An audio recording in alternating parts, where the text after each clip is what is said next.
Hello friends, welcome to my channel.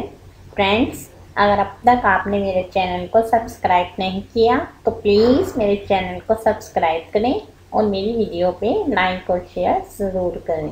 Okay friends, आज मैं आपके साथ जो टिप्स शेयर करने वाली हूँ वो है how to remove pimples overnight. Friends, मैं आपको 2 रेमेडी बताऊंगी जिससे आपके एक्ने और पिंपल्स रिमूव हो जाएंगे। ओके फ्रेंड्स, फर्स्ट रेमेडी में आपको चाहिए टर्मरिक पाउडर और हनी। आपने 1 पिंच टर्मरिक पाउडर में half tea spoon honey add करके इन दोनों को अच्छे से मिक्स करके आपने अपने इफेक्टिव एरिया पे अप्लाई करना है और 2 आवर के बाद आपने नॉर्मल वाटर से अपनी स्किन को वॉश कर लेना। इस रेमेडी के डेली यूज से आपके एक्ने और पिंपल्स रिमूव हो जाएंगे। ओके फ्रेंड्स, सेकंड रेमेडी में आपको चाहिए गार्लिक और एलोवेरा जेल।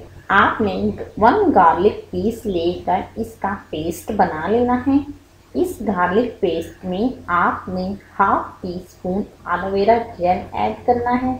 इन दोनों इंग्रेडिएंट्स को आपने अच्छे से मिक्स करके अपने इफेक्टिव एरिया पर अप्लाई करना है और फिर आपने 30 मिनट के बाद नॉर्मल वाटर से वॉश कर लेना है। फ्रेंड्स, इस रेमेडी के डेली यूज से आपकी एक्ने और पिंपल्स रिमूव हो जाएंगे। ओके फ्रेंड्स, अगर आपको किसी चीज़ की समझ ना आई हो तो आप मुझसे कमेंट्स में पूछ सकते हैं। ओके फ्रेंड्स, अगर आपको मेरी ये वीडियो पसंद आई हो तो प्लीज़ लाइक और शेयर करें और मेरे चैनल को सब्सक्राइब करना मत भूलिएगा। ओके फ्रेंड्स, अल्लाह हाफिज़।